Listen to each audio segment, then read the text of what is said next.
we've had conversations in committee before about carjacking. The maximum penalty for carjacking someone in Washington is 40 years.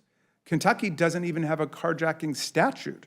The most you could get someone on would be first-degree robbery, which is 50% of that time. And please, I stand corrected, Mr. Chairman, if I've gotten any of those facts about your state wrong. Oh, that's right. We don't have carjacking. Really? Because I just found a case in March from your state in the neighborhood of St. Denis in Louisville, where there was a serious carjacking. Blue City. Oh, actually, that was May. That was this month, May 7th. If there's a carjacking in Kentucky, it'll be in Louisville, I can assure you.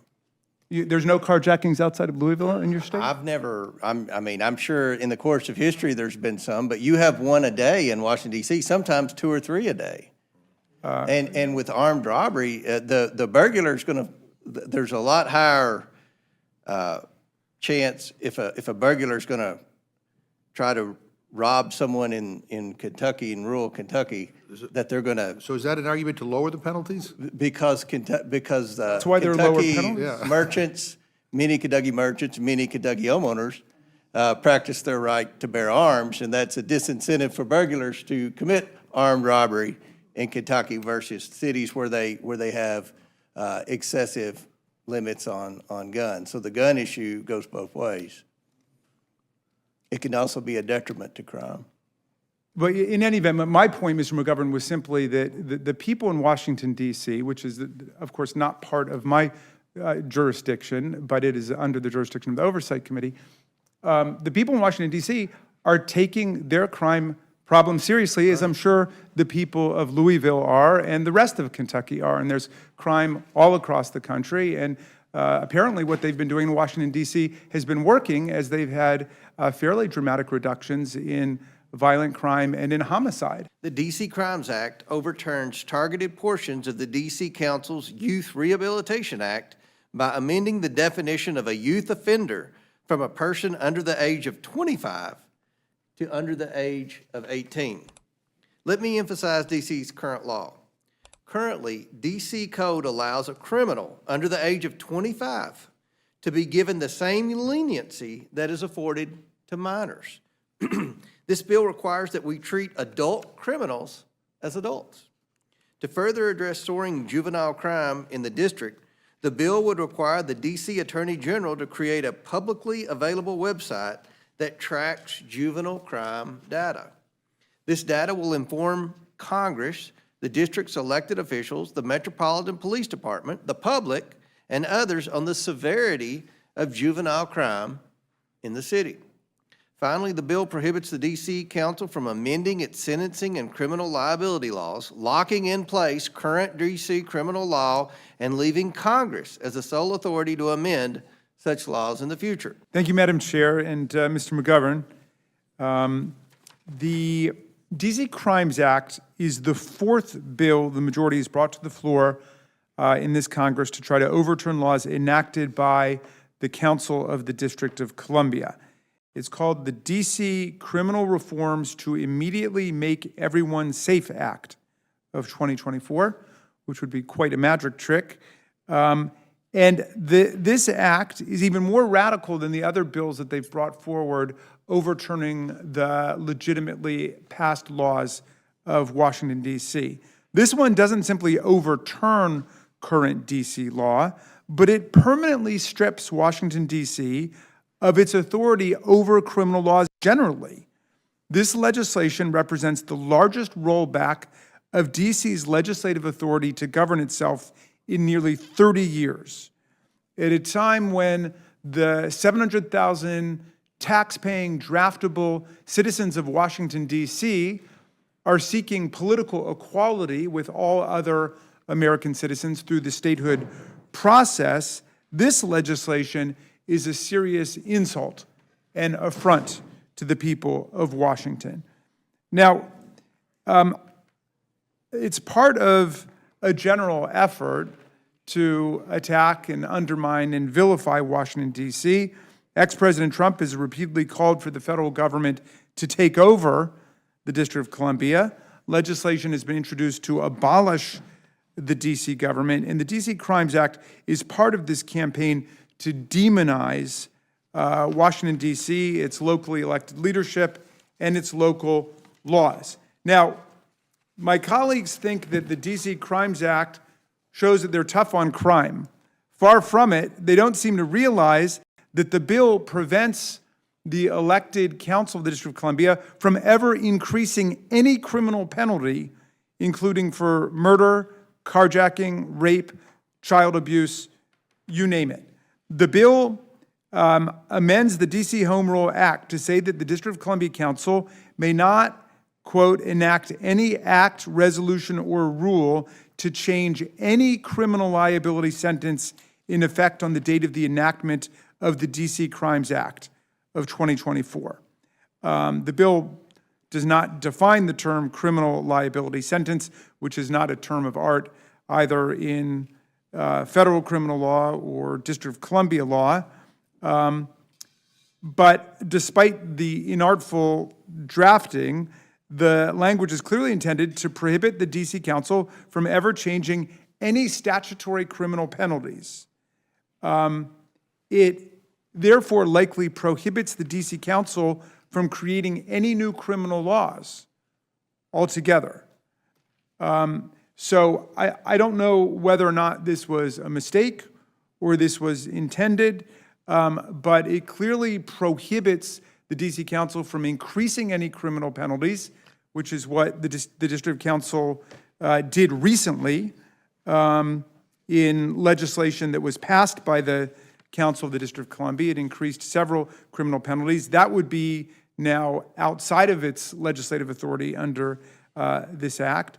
And it appears to me that it prohibits the D.C. Council from creating any new criminal laws altogether. So perhaps it's just a messaging bill, and it's just meant to send some kind of ambiguous signal to the people of Washington, D.C., but I don't think it accomplishes what the authors intended to accomplish. And as I said, I think it's an insult to the city where the nation's capital is located. And I will say the chairman mentioned the specific purpose of reversing provisions related to the DC's Youth Rehabilitation Amendment Act of 1985, which allows the courts in DC to use sentencing alternatives for a person who's 24 years old or younger. Some states have similar legislation that set it at 18 or 21. My state is one that sets it at a lower place. South Carolina is one of the states that mirrors DC in giving courts the power to consider youthful offenders at age 24 for differential treatment under their laws. And in South Carolina, someone who is treated that way at 24 or 23 or 22 may be sentenced to no more than 6 years in prison. In DC, they can be treated as a youth at 24 or 23 or 22, and they could have an open-ended prison term of 20 years or 30 years or 40 years or 50 years. And I'm just giving that as one example of a state that has a more permissive and open-ended system than the District of Columbia does. So it's not clear to me exactly why the target here is put on Washington, D.C. In any event, the legislation is written in such a way as to prevent D.C. from increasing statutory penalties or developing new statutory offenses, and this is the kind of ham-handed result we get when we try to pass a messaging bill just to vilify and disparage the people of the nation's capital. Thank you, Madam Chair. I yield back to you. Who's the author of this bill? This is Byron Donald's All bill. right, where's he from? He's from Florida? Mr. Raskin, are you aware that in Florida, adults can be treated as juveniles up to 24? I believe that's the same rule that D.C. has, and Right, yeah. both of those are more liberal rules than we have in Maryland, but we want to leave it up, I think, to each state and local government to decide for itself.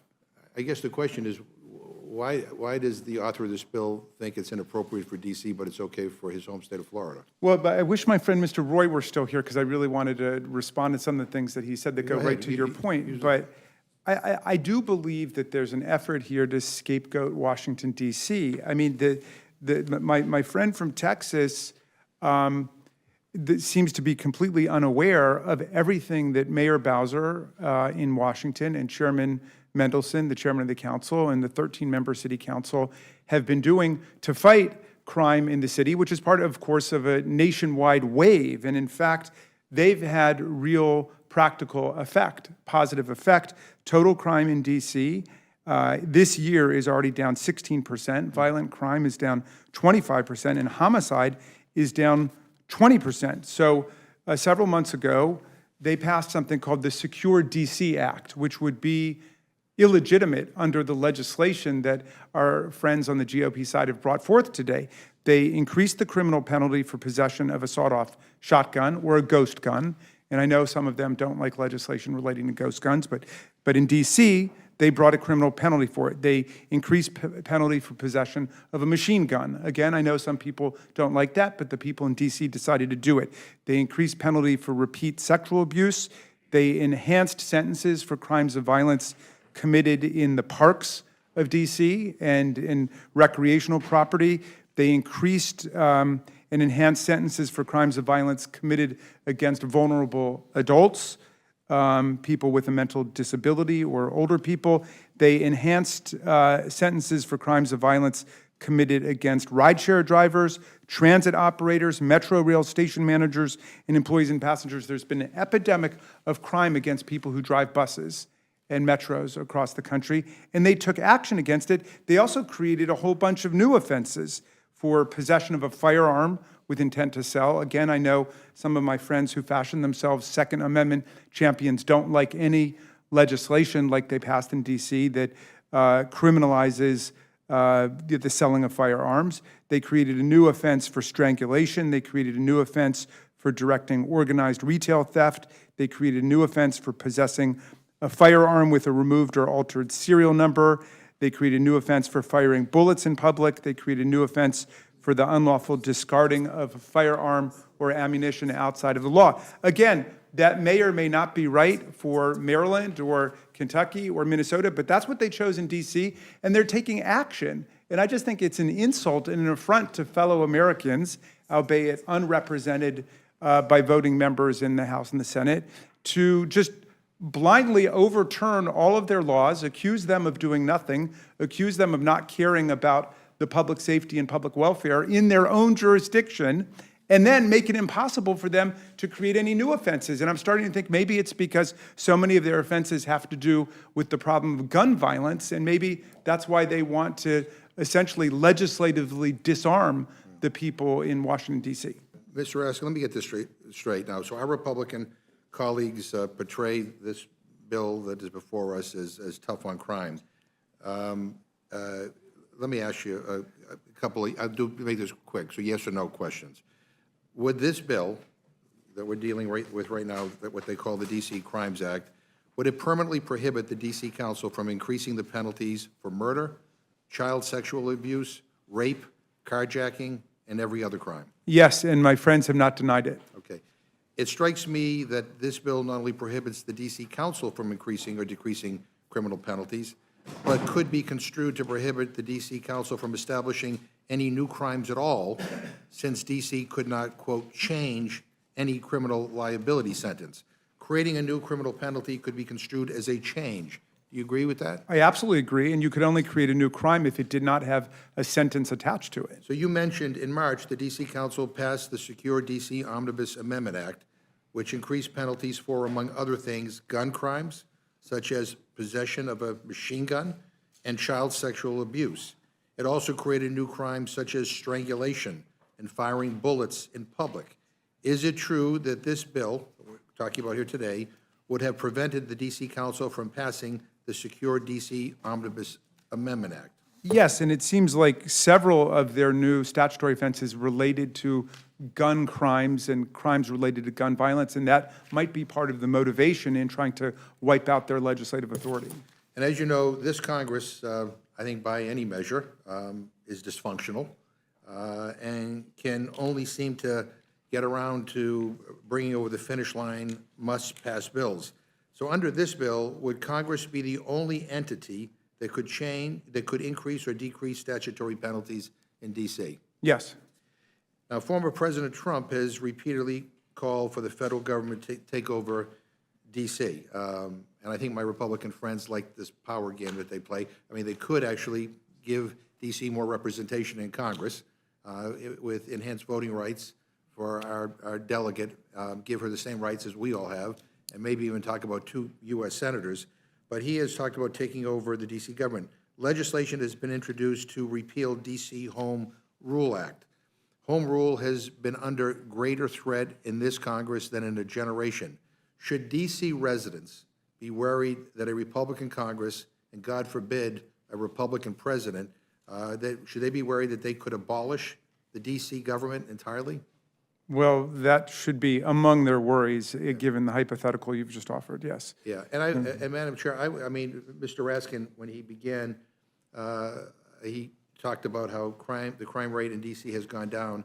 Just so that there's no misunderstanding, I want to ask unanimous consent to insert in the record the Metropolitan Police Department 2024 year-to-date crime comparison as of today, May 14th, 2024. Without objection. Did you have something you want to add, Mr. Raskin? Well, but I would just say this, I think, not just with respect to D.C., but with respect to horizontal federalism generally, I think that we should be cautious about looking at other states and seeing that they punish this or that offense less severely than our own state, and thereby call them soft on crime. In the District of Columbia, for example, there is a maximum penalty for armed robbery of 30 years. In the chairman's home state of Kentucky, it's 20 years for armed robbery. Does that make the people of Kentucky soft on crime? Well, I would reject that. I would say that they are responding to whatever they think the various legislative factors are. For unarmed robbery in D.C., it's 15 years. In Kentucky, it's 10 years. So it's 50% higher for both armed robbery and robbery in the District of Columbia than it is in Kentucky. So under this bill, basically, I mean, the D.C. Council could not even increase penalties without Congress doing it for them, which I think, and this Congress can't even, pass what they have for lunch, never mind, serious legislation of any kind. Did you want to add one other thing? Well, I mean, that's what American federalism is about. And the district constituting the seat of government, far from being the colonial plaything of those of us who come from other states, should be accorded the same kind of deference that we accord the other states in terms of them making their judgments. By the way, my staff is finding a whole bunch of carjackings that took place outside of Louisville. There's a town called... It would be in Louisville. It would be in Louisville. If there are carjackings in Kentucky, they'll be in Louisville. Do you know of a town called Hebron? That's the suburb of Cincinnati. Well, that's not. Oh, I see. But it's in the state of Kentucky nonetheless, right?